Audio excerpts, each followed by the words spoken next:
Non, je suis cadre, je suis promu. Et pour conserver ma position administrative, je suis obligé d'adhérer à un parti. Ça, pour accéder à une position supérieure. Deuxième chose, on parle de transhumance. Pourquoi les animaux transhument-ils? À la recherche du vert pâturage. Pour aller brouter. C'est à la recherche du vert pâturage. Aussi simple que ça. Et là où je suis, s'il n'y a pas le vert pâturage et que chez Tantampillon, il y a le vert pâturage, je vais là-bas.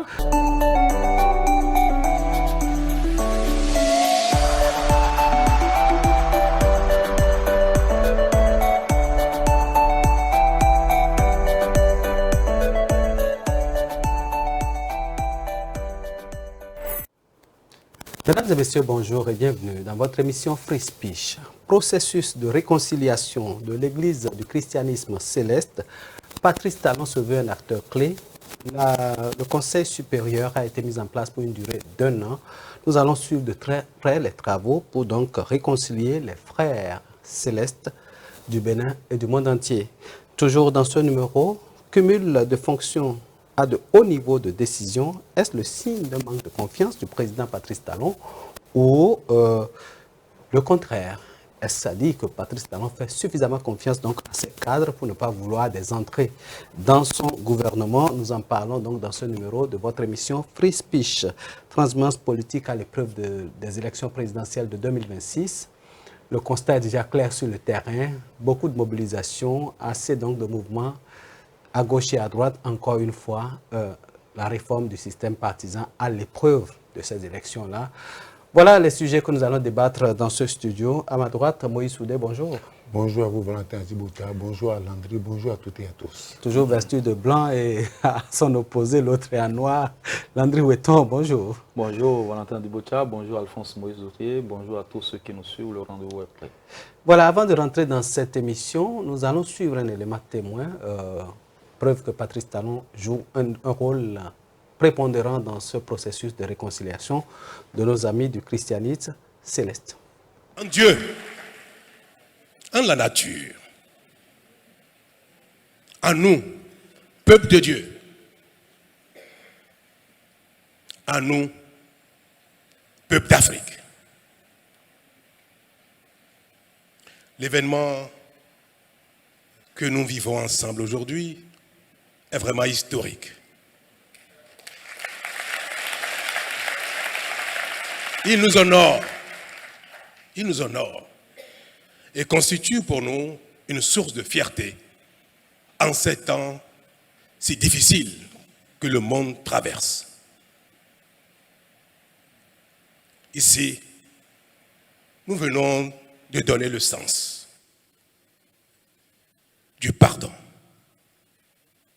de la concorde, le sens. Nous venons de donner un sens au mot pardon. Et par-dessus tout, nous venons de donner un sens au mot paix. C'est un bon signal que nous envoyons au monde entier. La paix entre les hommes, entre les religions, entre les nations, entre les communautés. D'autres choses qui manquent, malheureusement, de plus en plus à notre monde. Que Dieu vous bénisse. Voilà, retour dans ce studio avec le président Patrice Talon. 3 mots importants, le pardon, la paix et la réconciliation entre les hommes. Moïse Soudé, votre réaction?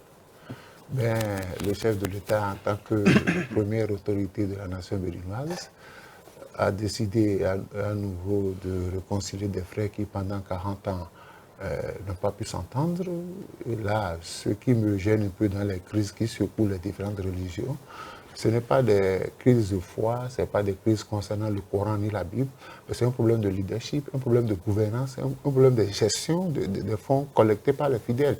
Et je crois que le chef de l'État vient d'acter le processus de réconciliation. J'ai été séduit hier par la déclaration d'un céleste qui avait été reçu sur la chaîne nationale, M. Soumaoro, qui disait c'est un problème de changement de comportement, changement d'attitude. Si on veut se réconcilier, il faut d'abord penser les plaies. Si vous ne pensez pas les plaies et que vous faites une réconciliation de façade, tôt ou tard, la crise va ressurgir. Donc je crois que le chef de l'État a déclenché le processus. Il revient aux autorités plus haut sommet de l'Église du christianisme céleste de s'entendre. Le chef de l'État ne viendra pas faire la paix. Maintenant, si on fait la paix de façade, c'est qu'on va revenir ici aujourd'hui. Mais je dis, autre aspect que je vois, vous savez, le chef de l'État, c'est un fin stratège. Hein.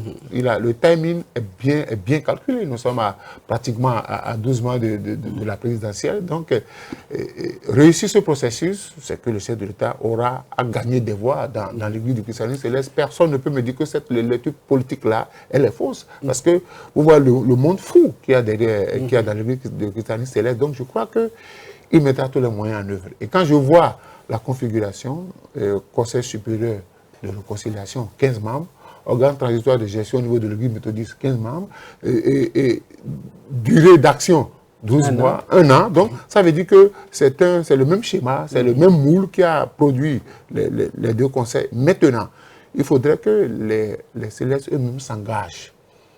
Parce que quand vous regardez ces crises-là, ce n'est pas généralement les fidèles qui sont concernés, mais c'est crise entre autorités. Ouais, depuis que le fondateur de l'Église christiane céleste est parti, Agba aussi, on n'a pas pu lui trouver un succès. Il y a toujours eu un problème autour. Donc, les deux qui se sont réunis au Chofa et à Dogon, c'est les deux tendances de l'Église christiane céleste. Donc, il va falloir que ces deux-là, d'abord, se réconcilient avec eux-mêmes. Parce que derrière chaque personnalité, il y a des camps. Absolument. Et ce sont ces camps-là, peut-être, qui les obligent à maintenir leur position. Donc, je dis, au-delà du processus, nous sommes dans une église, pour parler de réconciliation, il faut parler de prière, il faut parler d'intercession, il faut parler de jeûne. Ouais. Parce que le pardon, la réconciliation authentique vient de Dieu. Un homme ne peut pas réconcilier des gens s'ils ne sont pas décidés, s'ils ne se tournent pas vers la face de Dieu pour dire Dieu, aide-nous à trouver le processus adéquat pour nous réconcilier, parce que dans une église, c'est le lieu par excellence de la paix. C'est le lieu par excellence de l'harmonie. On ne vient pas se tirer dans les pattes dans une église ou dans une confession religieuse. Voilà. Est-ce que, Landry Weton, ça ne paraît pas bizarre que des églises aient des problèmes et que ce soit un président de la République qui se retrouve en train de réconcilier donc des frères qui n'arrivent pas à parler le même langage? Je voudrais, avec votre indulgence, faire une digression qui, pour moi, elle est importante. Dans quelques heures, nous allons célébrer la fête du travail. Je voudrais avoir une pensée pour tous ces travailleurs qui souffrent le martyre pour avoir la pitance quotidienne, et plus particulièrement à ces hommes des médias que nous sommes, nous qui sommes dans le misérabilisme, comme le dirait l'autre, vivement et plaise au ciel, que le métier que nous faisons puisse nous apporter du réconfort. C'était une digression, vous me permettez. Et pour revenir une digression positive. Hein? Une digression positive parce que, comme on le dit, lorsque vous faites un métier, c'est deux choses. Vous vous épanouissez et vous avez l'argent. Lorsque vous n'avez rien des deux, vous n'êtes pas en train de travailler. J'espère que ceux qui nous écoutent feront en sorte à ce que les hommes des médias puissent vivre réellement de leur métier. Je sais que Valentin m'en voudra peut-être d'avoir fait cette digression. Mais pour revenir à la question que vous m'avez posée, je voudrais poser une question à ceux qui nous suivent ce matin, ou je ne sais pas à quel moment de la journée ils nous suivront. Celui qui l'a fait, celui qui a tenté ou qui est en train de tenter cette réconciliation, qui est en train de jouer à cette médiation, n'est-il pas qualifié pour le faire? Je voudrais parler du chef de l'État. Je crois que oui, il est qualifié pour le faire. Et ce n'est pas la forme qui, moi, me pose problème. Et le fond ne me posera pas non plus problème. Parce que lorsque vous avez des gens, vous cohabitez avec des gens, ils ont des difficultés à s'émanciper, à vivre ensemble, ce que vous devez faire, ce qui est normal, c'est de pouvoir réconcilier ces gens-là. Et je crois que c'est ce que le chef de l'État a tenté de faire. Il l'a déjà fait. Avec d'autres congrégations religieuses, Alphonse Moïse Souré l'a rappelé tout à l'heure avec les protestants méthodistes. Excusez, il l'a fait avec, je ne sais pas si c'est lui qui l'a fait avec l'Union Renaissance d'Hommes en Christ. On l'a vu aussi au chevet de l'Église catholique lorsqu'il y a cette scission là où l'église de Gbanam est née et tout. On a vu son approche de toutes ces choses aujourd'hui, qui se retrouve avec les frères du christianisme céleste. Je dis, ben, écoutez, quel est le problème qu'il devrait avoir? Il n'y a aucun problème. Maintenant, pour moi, c'est le timing. Est-ce qu'il sera toujours là pour conduire à la fin de cette médiation? Parce qu'on sait qu'il est en train de finir son mandat en avril ou en mai, il aurait fini. Est-ce que ce ne serait pas trop juste? Est-ce que les frères en Christ du christianisme comprendront que le temps est leur seul adversaire dans cette médiation et qu'on doit pouvoir ramener la balle à terre? Je ne sais pas. Ce qui divise fondamentalement les hommes de foi, lorsqu'on parle de religion, je ne sais pas. Moïse a dit c'est un problème de leadership. Quel est ce leadership qui ne tient pas compte de la parole de Dieu? Quel est ce leadership qui ne tient pas compte? Si nous avions tous été unanimes, aussi croyants que nous sommes, que Dieu existe, si nous sommes tous unanimes que Allah existe, si nous sommes tous unanimes que Jésus-Christ est celui-là qui s'est sacrifié pour le salut de l'homme, qu'est-ce qui peut être au-delà de cela pour qu'on ne puisse pas comprendre que les enjeux de personnes ne sont pas à diviser l'Église? Parce que quoi qu'on dise, dans ce programme de leadership, c'est des clans qui se créent au sein de ces églises-là. Et donc je crois que chacun d'eux doit savoir pouvoir résoudre, garder et aller à la table de négociation. Comme le disent les Ivoiriens, asseyons-nous, discutons et trouvons-nous des portes de sortie. Je ne suis pas chrétien, mais je compatis à cela et vivement que le chef de l'État puisse réellement tenir les rênes malgré le conseil de médiation, le conseil suprême, je crois, de médiation ou de réconciliation. Je crois que le chef de l'État ne lâchera pas totalement les rênes à ce conseil-là et qu'il mettra du sien pour qu'à la fin, on puisse avoir la fumée blanche sortie de cette église du christianisme, de ces églises du christianisme céleste, et vivement que la foi puisse prendre le dessus sur toutes ces choses, parce que lorsque la chair se fait faible, voilà ce à quoi nous assistons par moment. Voilà, Moïse Soudé, là on a un conseil supérieur qui est chargé de travailler pendant 1 an. Est-ce que vous pensez qu'1 an, c'est relativement long pour permettre à ce conseil-là de régler tous les problèmes qu'il y a à l'interne? Parce que là, on sait qu'avec les méthodistes, ça n'a pas été facile. Là, on se retrouve avec les christianistes célestes. Est-ce que vous pensez qu'1 an pourrait suffire? Et qu'est-ce que vous pensez que les gens puissent faire pour pouvoir entrer véritablement dans cette logique-là? Non, moi, j'ai vu des christianistes célestes très heureux. Ça fait 40 ans que dure cette crise-là. Et dès que le chef de l'État a acté le processus, les gens sont contents. Et je dis, ce ne sont pas les fidèles qui ont des problèmes. Ce sont les leaders. Ce sont les leaders. C'est le problème de leadership, le problème de gestion, le problème de gouvernance. Et on a mis en place le Conseil supérieur de réconciliation. Et ils sont au fait des problèmes qui divisent l'Église. Donc je crois qu'ils savent sur quel levier appuyer pour aller très vite. Mais l'autre chose, je tiens à rappeler à tous ceux qui nous suivent que tous ceux qui vont à l'église ne sont pas des chrétiens. C'est pas que forcément quelqu'un méprise dans une église qui va s'asseoir à l'église qu'il est un chrétien. Nous connaissons le comportement dévolu à un chrétien. Donc normalement, maintenant qu'on a enclenché le processus et que les 15 qui ont été choisis n'ont pas été choisis au pifomètre, on les a choisis en tenant compte de leurs expériences. Il faudrait que ceux qui se retrouvent derrière chaque leader, parce que c'est ça le problème, c'est la guerre des clans. Il faudrait qu'on mette l'accent sur cela, que chacun puisse dire, parce que enclencher le processus de réconciliation, ça peut... Mais Alphonse, excusez-moi, pourquoi la guerre des clans doit s'aborder la foi de ceux-là qui croient c'est pourquoi je dis, en Dieu? Vous savez, c'est surtout des leaders. Il y a des personnes qui vont à l'église, qui vont adorer leur Dieu. Et tout ce qui se passe entre les leaders, ils s'en foutent. Ce n'est pas leur problème. L'essentiel, c'est d'être en communion avec leur Dieu. Et je dis, c'est une affaire d'intérêt. C'est une affaire d'intérêt. L'église, dans les églises, dans toutes les conversions religieuses, il y a l'argent qui divise. Il y a le leadership qui divise. Surtout quand il y a les élections, quand il faut désigner les responsables. C'est là que vous voyez la vraie face cachée des chrétiens. Donc je dis, il faut que les gens se mettent au travail pour dire, au-delà de tout, nous avons un compte à rendre à Dieu. Parce que si je vais à l'église et j'ai pour objectif de diviser des frères, j'ai pour objectif de venir m'en mettre sur les poches, ça pose un problème. Donc je dis, il faudrait que le chef de l'État, parce que moi j'ai fait cette remarque-là, on a réconcilié les frères musulmans, on a réconcilié beaucoup de confessions. Est-ce que on a suivi le processus? Est-ce qu'on s'est demandé, mais après qu'on appelle les grandes cérémonies, on a réconcilié les gens, est-ce qu'on a suivi, on suit ce qui se passe après? Parce que Ailleurs, c'est des réconciliations de façade. Et tôt ou tard, ceux qui se sont sentis lésés. Parce que quand il y a crise, forcément, il y a des familles divisées. Le père et la mère peuvent se trouver dans deux clans différents. J'ai vu que dans certaines églises, à cause des crises, des gens n'ont pas pu se marier. Parce qu'on dit, tu n'iras pas là-bas. Donc, je crois, au-delà du processus, le chef de l'État va donner les moyens qu'il faut pour que ces gens-là travaillent. Forcément, ils auront un bureau, ils vont se rencontrer. Mais les fidèles doivent leur alléger la tâche. Chacun doit pouvoir tuer son ego. Chacun doit pouvoir tuer son ego. Parce que, vous voyez, les deux leaders, ils ont des problèmes de santé.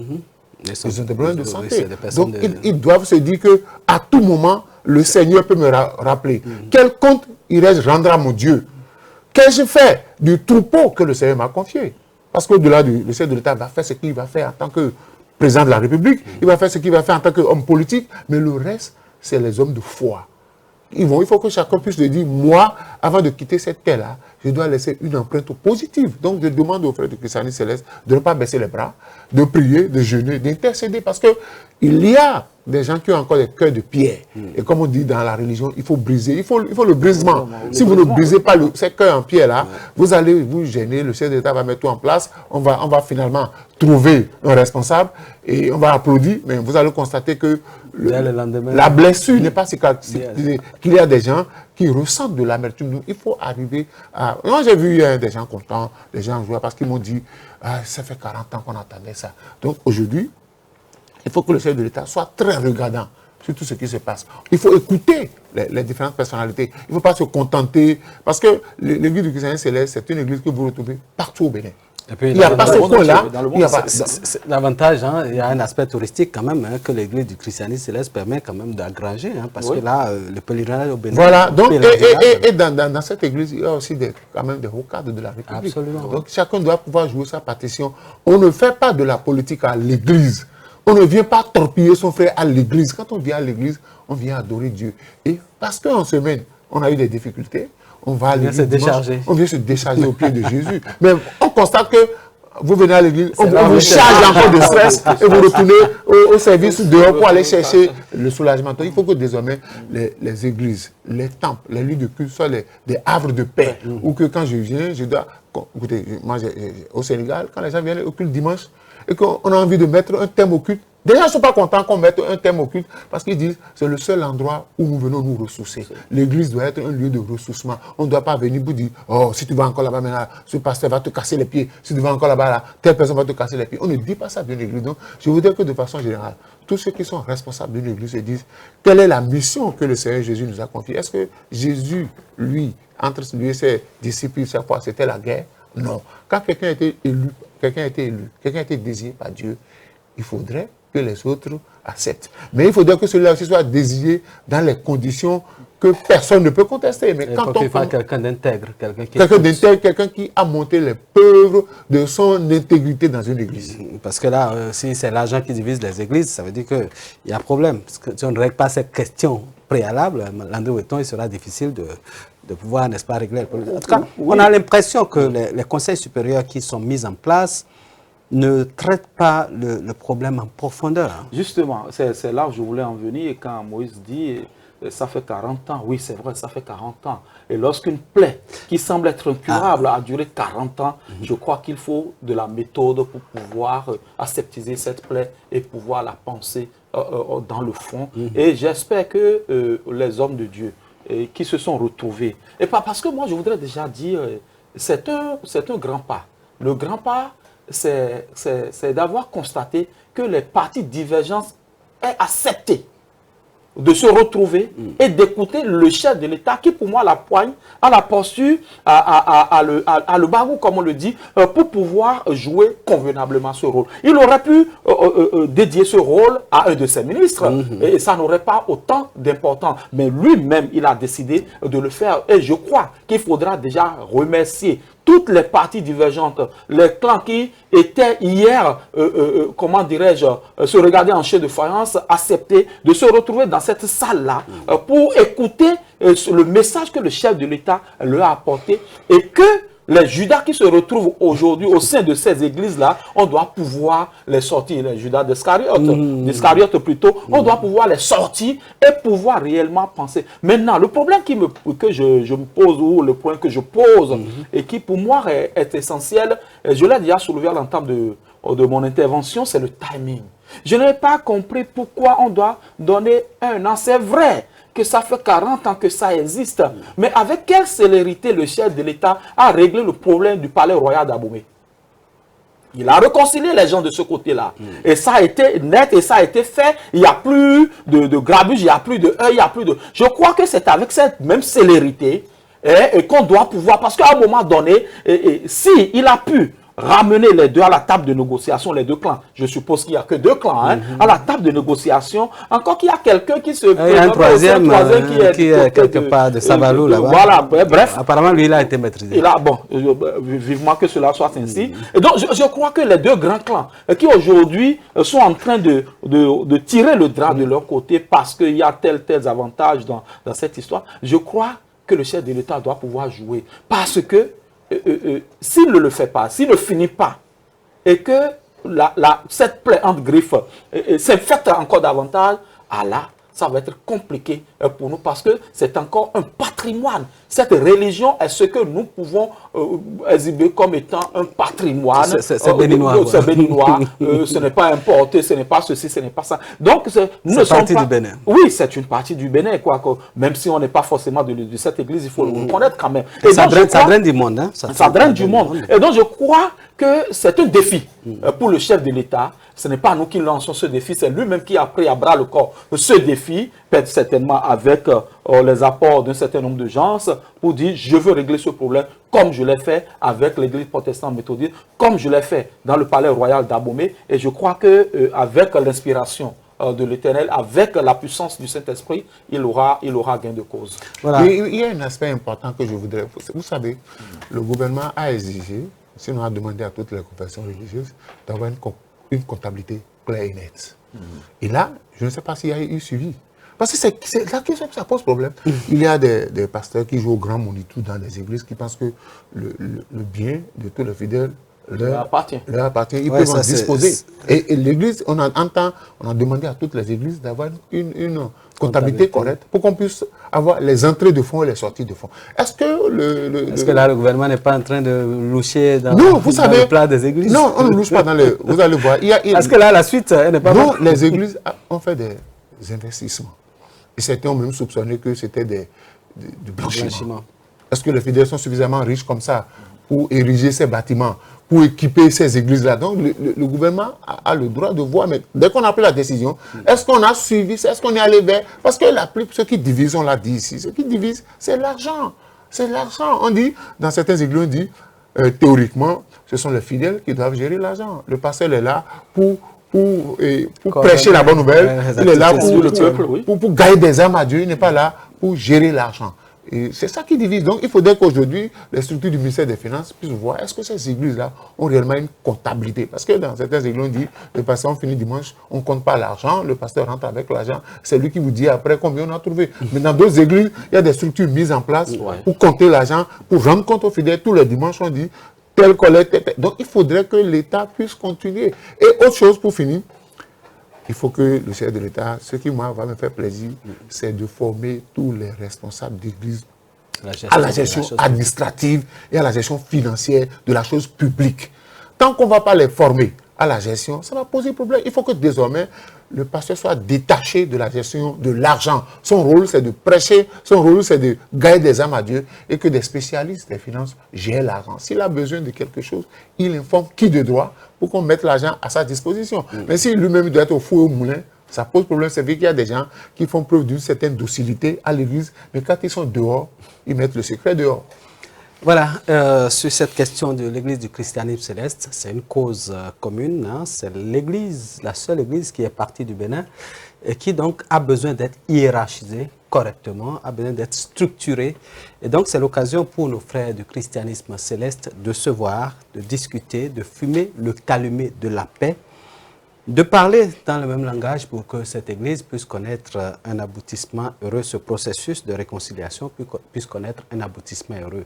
La hiérarchisation, la structuration, la gestion, l'entente, la convivialité, tous ces mots sont utiles. Hein, et le président Patrice Talon a parlé de pardon, de paix, et donc de réconciliation entre les hommes. Quand Patrice Talon parle de paix, beaucoup de Bénins se posent des questions. Mais voilà, et le pardon, il parle de pardon plutôt. Quand le président Patrice Talon parle de pardon, on se dit, ouais, voilà, ça c'est intéressant. Quand on entend de la bouche du chef de l'État, il est le père de la nation. Et donc ce processus qu'il est en train de cette main tendue à l'église du christianisme céleste, les frères célestes ont intérêt donc à accorder leur violon pour pouvoir donc saisir cette main-là au rebond. Et cette main sera aussi tendue à d'autres personnes. Absolument. Et donc, tel que les musulmans l'ont accepté, tel que les protestants l'ont accepté, tel que donc les autres, hein, de côté d'Abomey l'ont accepté, les frères du christianisme céleste ont intérêt donc à accepter cette main tendue pour le bonheur de chacun et de tous. Nous allons changer de sujet dans ce numéro de votre émission Free Speech. Nous allons parler du cumul de fonctions. Nous avons vu Toyin Fodé, Véronique, hein, qui, en plus du ministère de la Famille, a été Landry Weton propulsé hein, pour remplacer notre ami Kouaro, paix à son âme, qui nous a quittés. Landry Weton, 2 gros départements ministériels. Est-ce que vous avez des craintes? Oui, j'ai des craintes. J'ai des craintes quand on sait quel est le travail qui est à abattre au niveau du ministère de l'enseignement secondaire. De l'enseignement secondaire et le travail à abattre au niveau du ministère des Affaires sociales, avec tout ce qu'il y a à déchiffrer au niveau de ce ministère des Affaires sociales. Je ne sais pas par quelle alchimie Madame Véronique Toyin Fodé arrivera à concilier ces 2 portefeuilles ministériels. Et cela repose de problèmes de... Pour moi, c'est une question de confiance ou c'est une question de ne pas distraire les ressources de l'État. Quelle sera la posture de celle-là qui aujourd'hui cumule 2 portefeuilles ministériels? Est-ce qu'elle gagnera 2 salaires ou ce sera le même salaire pour 2 fonctions? Je ne sais pas comment, on n'a pas, en tout cas moi je n'ai pas connaissance du fonctionnement quand le portefeuille est doublé de cette façon-là. Et ce n'est pas la première fois que l'on constate cela. On a vu celui qui était le directeur général de la douane et qui cumulait des fonctions avec l'Agence nationale pour la nutrition, un truc comme ça. Voilà, et d'autres, hein, on a vu. Il y a le préfet, hein, le préfet actuellement. Il y a le préfet du plateau, d'accord, mais il y avait aussi le préfet de l'Atlantique qui gérait le littoral. Qui gérait le littoral. Après le départ de notre ami Toboula. Toboula, voilà. Et il y a celui qui gérait aussi le zoo après le départ de Fimin, feu Fimin Couton, comment dirais-je, le préfet. Je ne sais pas, des collines, qui gérait le département des eaux qui tout récemment a été déchargé. Je ne sais pas. C'est vrai que lorsqu'on voit, on regarde un peu le fonctionnement du chef de l'État, lorsqu'il vous fait confiance, il y en a.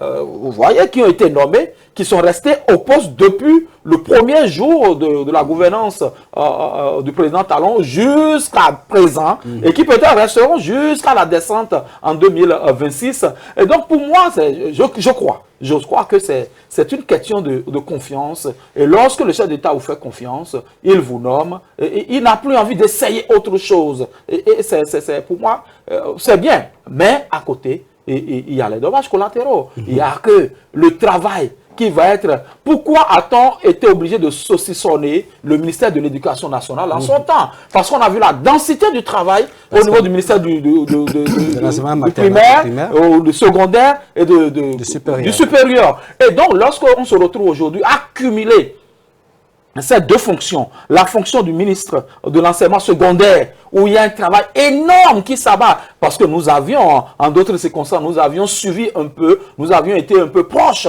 du ministre Feu Yves Kouaro, et on a vu comment est-ce que ce monsieur qui était quand même pétri de talent, qui connaissait la maison, s'échinait à mettre les choses sur les rails. Je ne sais pas comment est-ce que Madame Véronique Toyin Fodé fera. Certainement qu'elle va s'appuyer peut-être sur le cabinet qui est déjà là, qui fait techniquement le gros lot du travail. Mais il faut reconnaître quand même que ça va être compliqué et je ne sais pas pourquoi le chef de l'État ne peut pas. Nous sommes à la fin du mandat, certes, mais il y a encore du travail. C'est dans 8 mois, c'est dans 10 mois que nous allons faire le bilan. Et donc, on a besoin, nous sommes à la veille des examens déjà, c'est dans quelques semaines, ça va commencer. Est-ce que le défunt ministre a tout préparé avant que cette fichue mort ne l'emporte? Est-ce qu'aujourd'hui, on est prêt? Donc, je crois que l'un dans l'autre, cela repose le problème de cumul de fonctions au sommet de l'État. Il faut trouver une solution.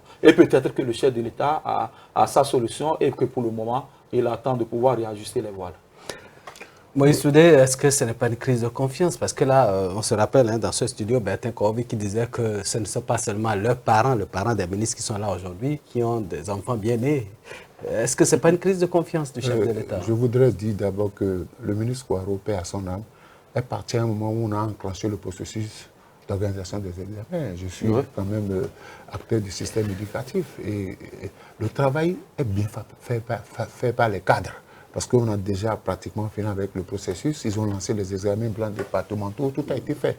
Mais je dis une chose, le ministère des enseignements secondaires et techniques et de la formation professionnelle, c'est un gros morceau. C'est vrai qu'il y a des cadres techniques. Cela prouve ce que nous disons tout le temps, c'est un manque de confiance. Ce n'est pas les cadres qui manquent au ministère, ce n'est pas les cadres qui manquent au Bénin. Et je vais répéter tout le temps, les gens peuvent se fâcher. Toutes les mamans béninoises font des enfants intelligents.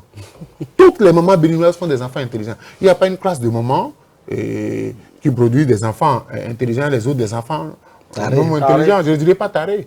Mais je dis une chose. Le chef de l'État avait déjà dit que le Bénin est un désert de compétences. Et le désert continue?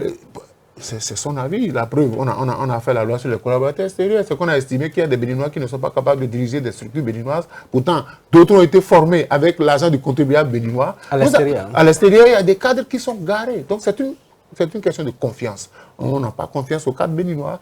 Et quand je dis ça parfois, je plains certains cadres qui trouvent que c'est normal.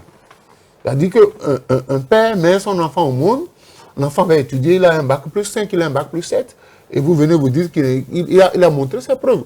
Je me rappelle quand on avait enlevé l'homme de l'ANIP, j'ai poussé un coup de gueule. J'ai dit, mais pourquoi on enlève un Béninois?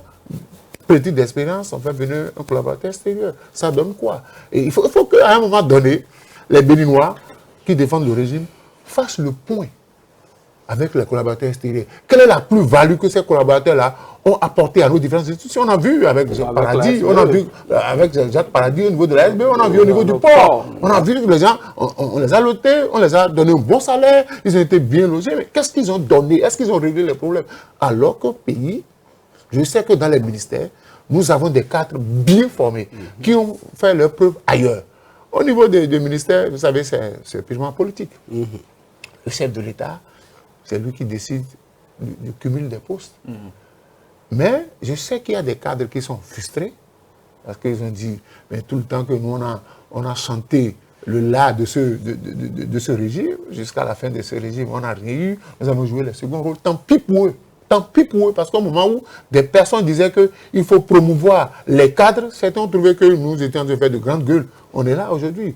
Il y a des cadres depuis 7 ans, depuis 2016, sont là, garés, alors qu'on fait venir des gens de l'extérieur qui sont moins intelligents que nos cadres. Moins prolifiques. Et qu'est-ce que ça donne? Le chef de l'État, c'est sa politique. Il n'a pas eu beaucoup de ministres. Chaque fois, je vois des plaisantins qui comparent le nombre de ministres nommés par Boni Yahi et le nombre de ministres nommés par le séparatiste Talon. Je dis non, parce que si nous avons des cadres, vous allez en banlieue parisienne. Il y a plus de médecins béninois en banlieue parisienne qu'au Bénin. Il y a plus de médecins. Il y a des gens à qui même on a proposé des salaires mirobolants pour venir travailler au pays. Ils ont refusé. Mais on préfère la politique des collaborateurs extérieurs. Le collaborateur extérieur, il vient, il apporte quoi? Quelqu'un a dit, c'est des gens qui sont peut-être en chômage chez eux, qui ne font pas le poids chez eux. Donc, je voudrais que Patrice Talon est en train de partir. Il y a beaucoup de choses qu'on ne peut pas réparer en 12 mois. Mais il faudrait que les prochains régimes puissent exploiter nos cadres. Si nous avons trouvé des bourses de formation aux gens, ils ont fait de la formation à l'extérieur, 5 ans, 7 ans, ils reviennent bardés des diplômes, et qu'on ne peut pas les utiliser, autant ne plus donner des bourses. Et c'est pourquoi je comprends certains cadres. Après, quand ils vont en formation, ils ont fait la formation, ils refusent de rentrer au pays. On est obligé de les rechercher, on est obligé de leur dire de revenir au pays. Mais quand ils reviennent, quelle exploitation on en fait? Donc c'est un problème de confiance. Il a un programme d'action, il a des objectifs clairs et précis à atteindre, et c'est lui qui choisit les hommes qui vont l'aider à atteindre ses objectifs. S'il estime que le cumul de postes lui permettra d'atteindre son objectif, basta. Mais à la fin, on va évaluer. Mais quand on prend le ministère de la Famille, et le ministère de l'Enseignement secondaire, c'est deux gros départements. Vous savez, c'est deux gros départements, très lourds. Et au ministère de l'Enseignement secondaire, il y a quand même, je ne connais pas le directeur de cabinet, il y a le secrétaire général du ministère, il y a des gens qui, depuis 2016, sont là, qui maîtrisent la maison. Parce que vous savez, il y a un truc très simple. Il faut faire attention avec les examens. C'est très sensible. C'est vrai que quand ça va faire flop, on va citer les responsabilités. Mais d'abord, la responsabilité du ministre. Parce que c'est sensible. Moi, j'aurais même aimé qu'on dise, bon, on va cumuler avec le ministère de l'Enseignement primaire ou bien supérieur. Parce que les trois primaires, il a une maîtrise parfaite. Au lendemain de la conférence nationale, nous avions un seul ministère qu'on a appelé le ministère de l'Éducation nationale, dirigé par Paulin Houtonji. Après, on a trouvé que le travail était maous. On a fait des directions techniques. Après, on a dit il faut scinder ça en trois ministères. Ouais. Donc, je dis il faut qu'on aille posément. Il faut qu'on encourage les cadres à donner le meilleur d'eux-mêmes. Un cadre que vous avez déposé pendant 7 ans, il aura du mal à donner repartir. Du nouveau. Hein? Et c'est pourquoi, quand les gens vont à l'extérieur, certains parents disent à leurs enfants, vous finissez les études, ne revenez pas au pays, parce que si vous revenez, si je n'ai pas un parrain politique, vous ne serez jamais promu. Landry Breton, est-ce que Patrice Talon ne peut pas nommer un ministre en bonne et due forme à ce poste ministériel, comme à la préfecture d'ailleurs de Zou, où on a vu que c'est celui du plateau qui cumule donc les deux départements. Est-ce que ça ne fait pas partie de la promotion des cadres, ramener du sang neuf? Quand il y a un sang, là maintenant c'est la nature qui a décidé. Ce n'est pas volontaire, aussi bien au niveau de Kouaro que de Firmin. Ce n'est pas l'homme qui a décidé, c'est la nature qui a décidé. Est-ce qu'il ne fallait pas donner du sang neuf à cet appareil-là pour apporter quand même une couleur au gouvernement? Oui, Alphonse l'a dit tout à l'heure, c'est lui qui décide de ce qu'il faut faire, puisque c'est lui qui répondra de son bilan. Ou c'est un choix technique, le temps de réfléchir davantage? Je crois que Alphonse l'a dit. Pourquoi aujourd'hui, lorsqu'on prend le ministère de l'enseignement secondaire, il y a quand même une branche technique, c'est d'abord le cabinet. C'est le cabinet qui fait le gros lot du travail. Et si nous avions un directeur de cabinet à ce niveau, pourquoi ne pas faire la promotion de celui-là du moment où il a été avec le ministre Feu Yves Kouaro et qui connaît déjà le système? On n'est pas en train de dénier à celle qui aujourd'hui occupe le portefeuille l'intelligence de pouvoir conduire les choses. Mais ce qu'elle gère déjà est trop lourd. On parle de la famille, on parle de la sociale et tout le reste. C'est énorme lorsqu'aujourd'hui le Béninois se plaint de ses conditions de vie et que lui, et que elle plutôt, elle est obligée de piloter le microcrédit à l'AFIA, de piloter un certain nombre de services. Ce n'est pas facile pour elle. On consent déjà que ce n'est pas facile. Maintenant, est-ce qu'elle-même, elle a acquiescé cette nomination? Forcément, elle n'aurait pas dit non au chef de l'État, que le chef d'État allait forcer pour la positionner sur ce ministère. Donc, je crois que cela relève des prérogatives du chef de l'État. Et si le patron, si le chef de l'État n'a pas senti le besoin de faire la promotion. Mais l'autre chose que je voudrais juste souligner, je ne voudrais pas faire, je préfère ne pas en parler parce qu'on me donnera des élans de régionaliste. Parce que, vous savez, Yves Kouaro, c'est quand même, voilà, dans l'équilibre des choses. Peut-être que le chef de l'État, d'ici le prochain Conseil des ministres, nous nommera un autre ministre de l'enseignement secondaire. C'est possible.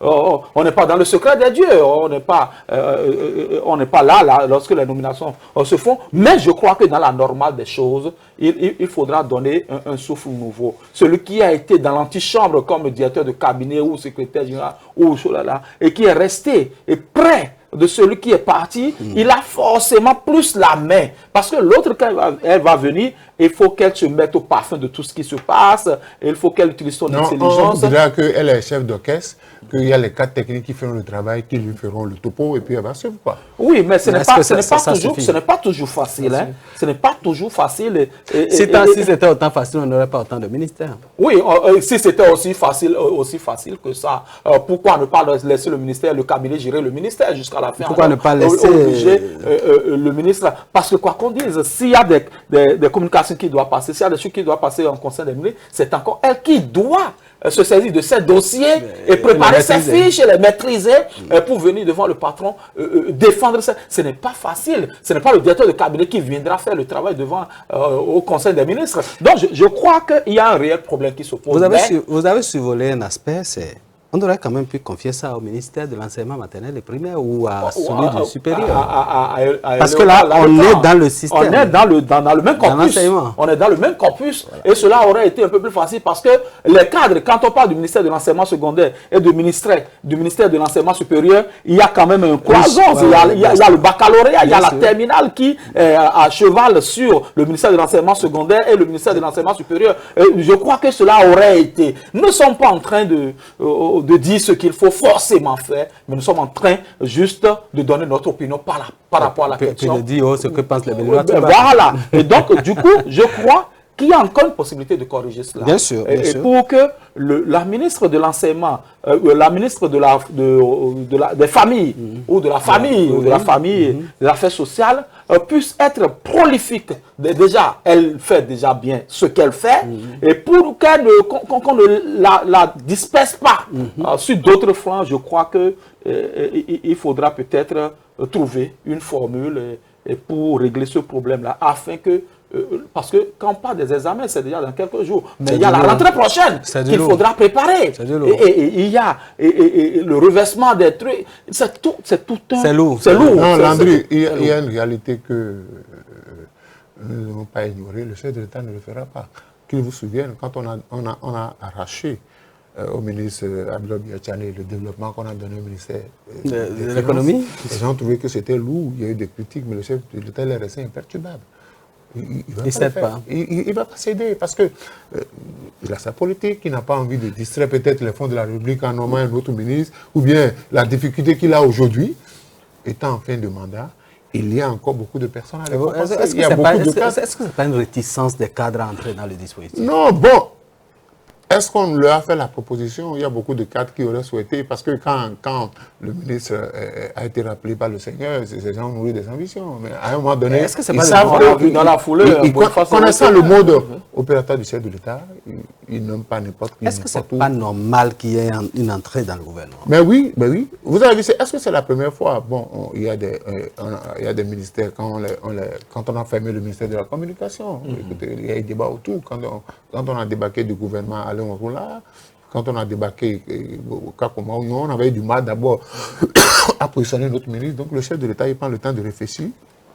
Et comme l'a dit Landry, au final, c'est lui qui présente le bilan. Donc, mais ça voyage beaucoup au niveau de Véronique Toye-Fodé. Mais oui, ce qui est sûr, le processus des différents examens organisés par le ministère de l'Enseignement secondaire, les processus-là sont déjà allés à leur thème, puisque tous les candidats ont déposé les dossiers. Je crois que le CAP va bientôt commencer. Le BPC, c'est pour le 10 juin, au lendemain de Pentecôte. Et puis, basta. Les listes, ils vont bientôt sortir les listes des surveillants de BPC, de correcteurs, tout ça là. Donc, il y a que la DEC s'en occupe. On n'a pas touché à ces gens-là. Le ministre va jouer le rôle de chef d'orchestre. On va dire, bon, mais la difficulté aussi, même. Il n'y a même pas la difficulté. La rentrée prochaine, nous connaissons déjà le calendrier de la rentrée prochaine. Donc, oui, mais si elle est chef d'orchestre, c'est que quelqu'un tape une faute note, il faut qu'elle ait les ordres. Non, aujourd'hui, vous savez, aucun cadre n'a envie de se faire taper, n'a envie de se retrouver devant la criette. Vous savez que dans l'organisation des examens, si vous commettez des failles, vous vous retrouvez devant la criette, on vous met au ouf là-bas. Donc, chacun prend ses responsabilités. Du fait qu'on est placé là-bas, à ce niveau-là, on s'est dit... Et pourtant, il y a toujours des brebis galeuses. Oui, on dit aucun cadre n'a intérêt à ce que ça fasse flop. Donc, le chef de l'État, c'est sa politique, c'est son choix. L'essentiel est que nous ayons les résultats escomptés. Voilà, Ouettensi, donc beaucoup de courage à cette brave dame, Véronique Toye-Fodé, qui désormais a 2 gros départements ministériels. Et nous espérons que le chef de l'État prendra la mesure des choses. Le chef de l'État prendra la mesure des choses et que nous, si on avait un souhait à mettre, c'est qu'il y ait quand même d'entrée au gouvernement. Cela participe de la redistribution de la richesse aussi. On va terminer par la transition politique. On a vu la transhumance politique. Landry Ouetton, l'une des visées, l'un des objectifs de la réforme du système partisan, c'est d'empêcher la transhumance. Mais là, qu'est-ce qui se passe, Landry Ouetton? Par exemple, quand quelqu'un quitte le BR pour l'UP, ça ne se comprend pas. Les deux partis acquis à la cause du chef de l'État. Quand quelqu'un quitte, par exemple, le parti de l'autre, hein, Jacques Ayadji, Moël Bénin, pour venir à l'UP, ou quitte l'UP pour aller à Moël Bénin, est-ce que c'est normal, ça? Non, on vous dira que c'est un jeu de couleur, que c'est dans la même chambre et que ça bouge d'un point juste pour aller à un autre. Mais il y en a aussi qui ont quitté l'UP pour aller aux démocrates. Ah oui, pourquoi pas. Donc, vice-versa. je suis juste en train de tourner la situation en dérision. Un peu pour vous dire, lorsque vous mettez des balises, il y en a toujours qui contournent ces balises-là. Et l'esprit même du système partisan est encouragé. Il ne faut pas jeter de l'opprobre sur tout ce qui a été fait. Mais je crois qu'il a manqué un peu, comment dirais-je, de suivi, de rigueur dans l'application, dans l'applicabilité de cette test-là au sein de la République. Et on a tous applaudi, parce qu'on a dit que c'était 300 partis politiques, ça ne faisait pas sérieux, et quelqu'un se lève dans sa famille, crée un parti politique. Ça a repris, hein? On en voit encore, hein, qui ont commencé par sortir leur museau depuis un certain temps. Il va falloir qu'on quadrille tout ça. Voilà, il faut qu'on quadrille cela. Et donc, le système partisan, on l'a implémenté. Voilà, cela fait partie, ce que nous observons actuellement fait partie des écueils de ce système partisan. Et je crois que il y a la loi, il y a l'esprit de la loi, il y a l'application de cette loi-là. Il y a que lorsqu'on finit de les appliquer, on doit pouvoir s'asseoir et se dire, qu'est-ce qui n'a pas marché au sein ou par rapport à ce système-là. Il faudrait qu'on réfléchisse pour trouver les tenants et les aboutissants afin de régler. Parce que nous ne sommes qu'au début de cette... moi, j'appelle ça la danse des gamètes. Hein. Ça, pour moi, c'est la danse des gamètes parce que chacun ça sort de partout et on veut aller prendre le Graal à la fin de ces élections-là. Donc, on commence par rechercher l'ovule qui peut rapidement féconder. Et bon, du coup, donc, pour moi, c'est la danse des gamètes. Nous sommes à l'approche de 2026, et pas seulement pour l'élection présidentielle, mais aussi et surtout pour les élections municipales, communales et législatives. C'est là. Et donc, chacun cherche son repositionnement. Le chef de l'État est en train de finir. On est en train d'amorcer la descente. Et donc, chacun, dans son calcul, est en train de chercher là où poser les pieds pour ne pas être en rade par rapport à ce qui vient. Parce que ce qui va venir sera énorme. C'est à la fin d'un cycle. Nous sommes à la fin d'un cycle, 10 ans. Et il y en a qui vont lire leur, comme le dirait l'autre, il y en a qui vont mettre leur, leur parcours politique en pointillé désormais, comme le dit souvent Alphonse Moïse Soudé, et qui vont voir les autres maintenant agir parce que l'heure est arrivée. Donc, il y en a, quand je vois des gens quitter le BR pour aller au niveau de UPR, et vice-versa, je me demande quelle est l'idéologie qu'on est en train de prôner. C'est quoi l'idéal politique au sein de ces partis politiques qui se disent être en train de défendre les causes, les actions du chef de l'État, alors qu'on est dans la même... Ce n'est pas possible. Et donc, pour moi, est-ce que tout cela, c'était juste du folklore? Nous aurons le temps de constater. Il y en a qui sont passés maîtres dans cela et nous les attendons d'une façon ou d'une autre. C'est un débat qui est ouvert et nous allons revenir sur cela dans ce studio. Alors, est-ce que cette transhumance que nous constatons est la preuve d'une décadence au sein des partis politiques? Vous savez, je souris parce que le temps me donne raison. Comment adhère-t-on à un parti politique? Grande question. Comment adhère-t-on et pourquoi adhère-t-on à un parti politique? Est-ce que ce n'est pas idéalisme? Est-ce que ce n'est pas conviction? Est-ce que c'est pas... Non. Je suis cadre, je suis promu. Et pour conserver ma position administrative, je suis obligé d'adhérer à un parti. Ça, pour accéder à une position supérieure. Deuxième chose, on parle de transhumance. Pourquoi les animaux transhument-ils? À la recherche du vert pâturage. Pour aller brousser. C'est à la recherche du vert pâturage. Aussi simple que ça. Et là où je suis, s'il n'y a pas le vert pâturage et que chez Tantan Pillon, il y a le vert pâturage, je vais là-bas. Ça veut dire quoi? Ça veut dire quoi? On entre dans un parti politique. C'est le vert. On a peut-être un verre desséché, un verre desséché, un verre arc-en-ciel, un jaune blanchi. On va aller chercher le vert pâturage. Parce que je suis avec toi, je n'ai plus mes intérêts. Et pendant tout le temps, j'ai mouillé maillot, je n'ai rien eu. Mais là-bas, vous savez, j'ai dit, la conséquence de la transhumance, c'est quoi? On a développé, depuis la création de ces partis-là, l'omerta. Et quand vous développez l'omerta dans les partis politiques, ça entraîne la transhumance. Il y a des gens qui sont là, qui disent, mais on se bat. On ne gagne rien. On fait le job. On fait le job. Mais au moment de partir... Écoutez, il est entrepreneur. Depuis qu'il se bat, il n'a pas eu de marché. Ils sont pleins de l'autre côté de la capitale. Il se bat dans le parti politique. Ses 2 enfants ont fini leurs études. Ils sont en chômage. Est-ce qu'il est venu investir son argent dans le parti politique pour la bourse de quelqu'un? C'est qu'il s'attendait à gagner quelque chose. Absolument. Maintenant, écoutez, le patriarche a parlé, on l'a traité de tous les noms d'oiseaux. Mais après le patriarche, beaucoup ont parlé. Beaucoup ont commencé par parler. Il est revenu à la charge. Et j'ai dit, j'ai lu dans les journaux, quelqu'un dit dans 6 jours, dans 4 jours, on va désigner le duo de la mouvance. Et c'est là que vous allez voir ce qu'on appelle transhumance. C'est-à-dire qu'il y a des gens, il y aura des kamikazes. Ok, je peux ne pas être positionné, mais je vais casser. Je peux ne pas être positionné sur la liste des législatives, des municipales, mais je vais casser. Parce que le problème, c'est quoi? J'ai vu dans ce Cotonou-là, des gens n'étaient pas contents de celui qui a été positionné. On fait de la contre-campagne dans leur propre fief, contre le candidat de leur parti. C'est là le problème. Je dis aux gens, vous pensez que les journalistes sont là, non, c'est ça la réalité. Nous faisons des analyses. Les gens vont se taire. J'ai vu ici, quand Boni Yahi a désigné son candidat, des gens disent, nous allons sur Boni Yahi. Quelques jours après, c'est les mêmes personnes qui viennent soutenir Adjavon. Et après, par la suite, ils atterrissent par Patrice Talon. C'est ça la réalité. Chacun est à la recherche du vrai pâturage. Et je crois qu'il faut que déjà dans les partis politiques, ce qui va casser les trois grands partis politiques, c'est l'Omerta.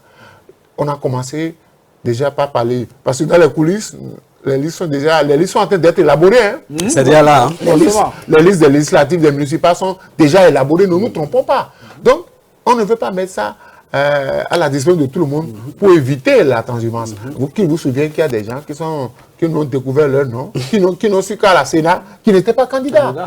C'est la liste, c'est à la Sénat qu'ils ont découvert la liste. Donc, je dis, il faudrait que les Béninois, parce que il y a des fois, quand nous voulons choisir des exemples, on va en Europe, on choisit les bons exemples. Les exemples qui nous arrangent. Mais quand il y a des exemples qui nous dérangent, vous n'allez pas voir en France. Regardez le parti de Marine Le Pen. En dépit de tout, des gens sont restés fidèles.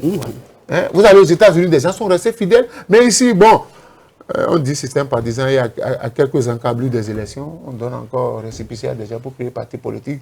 Tout le monde veut être candidat à la présidentielle. Il y a combien de parrainages à donner? Et nous savons très bien dans les mains de qui se trouve le gros du parrainage. Donc il faudrait que les gens désormais fassent la politique par conviction, tant qu'on ne va pas. Parce que je dis et je le répète, il y a des gens qui sont dans les partis politiques qui ne maîtrisent même pas les textes fondateurs de leur parti politique, ils ne maîtrisent même pas les règlements intérieurs. Donc ils se disent que comme je n'ai pas eu gain de cause, peut-être avant quelques jours, là, avant qu'on finalise la liste, si je vais essayer de Tampillon, j'aurai la chance d'être maire ou d'être conseiller municipal ou bien d'être député.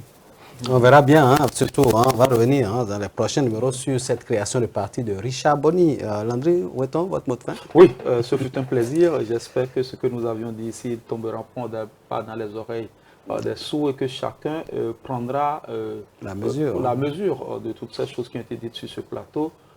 Plaise au ciel que nous puissions nous retrouver la semaine prochaine pour un autre décryptage. Voilà, Moïse Soudé, cette émission tire à sa fin. Votre mot de fin? Je sais que le Bénin Dieu aime le Bénin, mais il faut que le Bénin... Est-ce que le Bénin aime Dieu? Est-ce que le Bénin aime Dieu? That is the question. Mais ce que je sais, je voudrais que les Béninois prennent la mesure des choses, que nos frères du christianisme céleste puissent s'entendre. Dieu règne au milieu de la paix, Dieu règne au milieu de l'harmonie, et je voudrais que les hommes politiques aussi pensent au bonheur du peuple béninois. Qu'ils arrêtent d'aller brouter. C'est bientôt les élections générales. Il ne faudrait pas qu'on transforme nos frères et sœurs des villages, qu'on surfe sur leur misère, qu'on les transforme en bétail électoral. Il faut que les Béninois prennent conscience que quand les hommes politiques viennent nous faire des promesses, et quand ils sont ici au sommet là-bas, ils nous écrasent. On ne compte plus attendre les prochaines élections pour nous. Donc, surtout que les élections qui viennent, c'est à la veille de la rentrée, on va offrir des fournitures scolaires, on va payer les scolarités. Et quand ça va passer, 2026, on vous oublie, on va revenir peut-être 5 ans après. En 2036. Donc j'appelle les uns les autres à un sursaut patriotique pour dire désormais, nous voulons arrêter ça. Merci. N'oubliez pas de plaider pour les journalistes que nous sommes à la faveur de cette journée. Le 3 mai. 3 mai déjà pour la fête du travail, mais aussi le 3 mai, la journée de la presse. Et le 1er mai pour la fête du travail et le 3 mai pour... dites-le. frère journaliste. Voilà, absolument. On espère que vos plaidoyers ne sont pas tombés dans les oreilles de sourds. On espère que Patrice Talon tournera un regard favorable à travers la promesse faite par le président de la HAC aux journalistes. Le 3 mai, peut-être, une bonne nouvelle pourrait tomber de ce côté-là. On n'en a pas la certitude, mais on pense que ce n'est pas tombé dans des oreilles de sourds. Mesdames et messieurs, c'est tout pour cette émission. La paix au Bénin, la concorde, la convivialité, mais aussi la redistribution équitable des richesses de la nation, autant de choses qui permettent à une nation de prospérer à tous égards et de permettre à chacun d'être épanoui. Le privé fait déjà suffisamment son travail. Nous pensons que le public aussi doit jouer sa partition, notamment les hommes haut perchés au niveau de la République, à la tête de la République, doivent jouer les partitions également pour que cette paix tant recherchée, tant souhaitée, cette convivialité, cette fraternité, ce développement tant souhaité par Patrice Talon et tout son gouvernement et les Béninois dans leur entièreté soit une réalité. Merci à chacun et à tous et à la prochaine.